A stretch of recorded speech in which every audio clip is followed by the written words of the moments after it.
مونږ SQL چې کوم سرور د ایکسپریس ایډیشن هغه انسټال کړلو.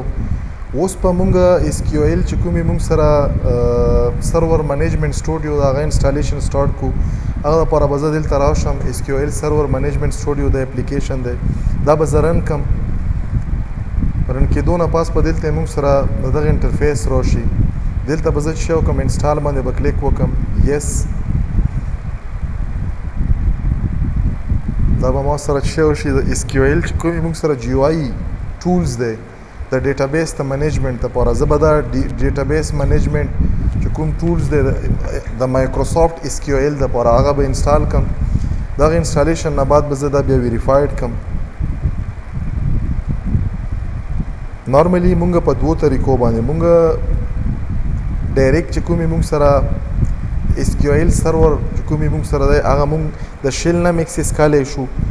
خو مونږ یې چې شی کوو مونږ به د چې کوم SQL منیجمنټ سټوډیو ټولز دی په SQL منیجمنټ سټوډیو ټولز په ترو باندې به دا مونږ شی کوو، دا به مونږ اکسس کوو.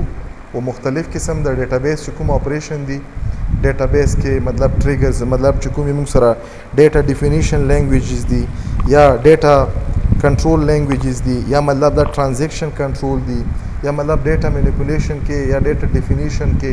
چې څومره کمانډز هم دي یا مونږ سره ټریګرز دي یا سټور پروسیجرز دي یا مونږ سره CTE فار ایگزامپل کامن ټیبل ایکسپریشنز دي. د دغو ټولو د منیجمنټ لپاره یوزر ډیفاین فنکشن لپاره د سټور پروسیجر لپاره د ټریګرز لپاره بیا مونږ سره سکیلرز یوزر ډیفاین چې کوم ټیبلز دي یا سکیلرز ټیبلز لپاره دا نه علاوه ویکټر ټیبلز لپاره مختلف قسم چې کومې مونږ سره په PL/SQL کې یا ټرانزیکشنل SQL کې کوم کوډینګ کیږي هغه کوډینګ کړلو لپاره به مونږ شی استعمالوو د منیجمنټ کومه سټوډیو ده مایکروسافټ SQL سرور منیجمنټ سټوډیو. د دغه ټول په ترو باندې به مونږ د شی کو د کمپلیټ انفارمیشن دا به مونږ استعمالوو.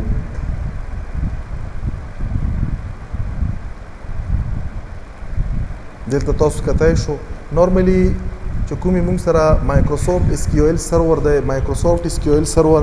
دی مونږ سره یو ریلیشنل DBMS دی او نارملی دا ریلیشنل DBMS چې کوم دی دا مونږ سره ډیولپ کړی دی یا کریټ کړی دی د ډیټابیس د منیجمنټ د ډیټابیس د کریټ کېدو لپاره. دا چا ډیولپ کړی دا مایکروسافټ کریټ کړی دی. انتهایی یو پاورفل ټولز دی مونږ سره. نارملی مونږ MySQL سرور ایکسپریس ایډیشن انسټال کړلو. دا ایکسپریس ایډیشن د استعمالېدو لپاره د پراپر یوز لپاره دا مونږ سره چې تاسو کتای شو دا سکسسفولي MySQL چې کوم مونږ سره سرور منیجمنټ سټوډیو دا انسټال شولو. راغلم دلته فار ایگزامپل دلته که زه وکسم نو ما سره به شي دا تاسو کتای شو د SQL سرور منیجمنټ سټوډیو دا انسټال شولو. بهرحال دلته به زه لاندې راشم فار ایگزامپل په دغه ځای کې چې زه وکسم مونږ سره به شي دا PostgreSQL سرور دا مونږ انسټال کړی دی. ویژوال کوډ هم انسټال کړی دی. دغه نه علاوه به دلته زه تاسو ته وښیم چې دا کوم د مایکروسافټ والا دا تاسو کتای شو MySQL سرور 2022 ایډیشن دا لیټیسټ ایډیشن دا مونږ سره انسټال شولو. دا مونږ چې کله وغواړو مونږ شی کړی شو د دغه ځای نه ایگزیکیوټ کولی شو. د MySQL سرور منیجمنټ نارملی مونږ سره دا منیجر دی دا مونږ سره چې ریپورټینګ ټولز دی. کله چې مونږ وغواړو چې ډیټابیس ایکسپورټ کو امپورټ کو ډیټا لپاره مونږ سره دا استعمالیږي. دلته مونږ سره چې دا مونږ سره MySQL سټوډیو منیجمنټ سیستم دی یا SQL چې کوم سرور منیجمنټ سټوډیو ده. په دغه باندې به زه چې وکړم فار ایگزامپل دغه باندې ما کلیک وکړلو په کلیک باندې به دا ما سره چې شي ایگزیکیوټ پشي چې ایگزیکیوټ شي او دا اتوماتیکلی دا چې کنیکټ ده د SQL سرور لپاره. SQL چې کوم موږ سره سرور دی یا مایکروسافټ SQL سرور دی د مایکروسافټ د SQL سرور سره دا ټولز کنیکټډ دی. په دغه ټول باندې موږ شي کړی شو. دلته نارملی اوس په مانه چې غواړي زه غواړم زه دا کنیکټ کم کنیکټ لپاره به زه دلته چې وکم فار ایگزامپل ما چې وکړلو ډیټابیس دلته به وکسم د ډیسکټاپ چې کوم موږ سره لیټس دلته زه راغلم په دغه ځای کې به زه دا به سلیکټ کم اوکې مې کړلو. دغه ځای نه به زه چې وکم کنیکټ تاسو کتای شو دا ما سره د ډیټابیس سره کنیکټ شولو.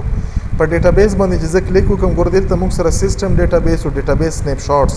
که مثال وګورئ په ډیټابیس سنیپ شاټ کې چې نشته که زه په سیستم ډیټابیس کې وګورم نو دلته ما سره څه سیستم ډیټابیس دی. فار ایگزامپل دا ما سلیکټ کړلو سلیکټ شو کنه دا ما سره سلیکټ دی. دلته زه راغلم نیو کویری نیو کویری باندې مکلیک وکړو نو دلته به ما سره څه وشي یو کویری منیجر به راشي دلته به زه ولیکم چې کریټ نه بعد به ولیکم ډیټابیس کریټ ډیټابیس او دلته ډیټابیس نه بعد به زه څه ولیکم ټیسټ ډي بي نو ما څه وکړو یو ډیټابیس ما کریټ کړلو په دلته که تاسو خلکو فعل حل نشته ایگزیکیوټ له به زه راشم په ایگزیکیوټ باندې تاسو کتای شو د کمانډ سکسسفولي ایگزیکیوټ شول دلته به زه دا ریفریش کم چې ریفریش کم نو دلته تاسو کتای شو ما سره به څه وي دا به زه ریفریش کم په ریفریش کېدو باندې به دلته ما سره نارملی په ډیټابیس کې به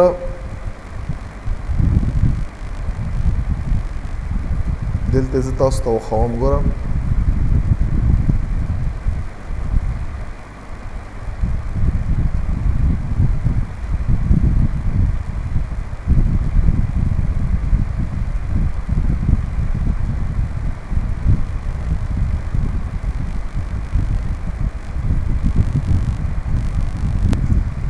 دلته تاسو کتای شو چې ما ریفریش کړل نو دلته ما سره د ټیسټ ډي بي په نامه باندې چې کوم ډیټابیس ته دا راغلو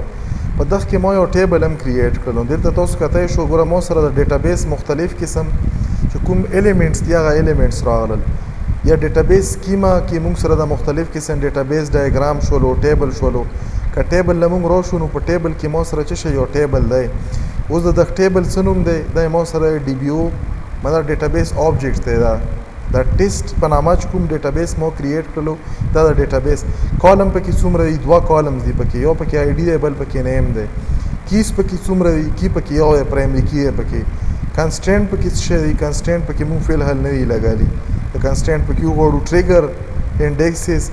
یا سټیټسټیک دا مختلف قسم مونږ سره څه د ډیټابیس د ټیبل فیچرز دي نو دا مونږ وکتل چې مونږ په مایکروسافټ کې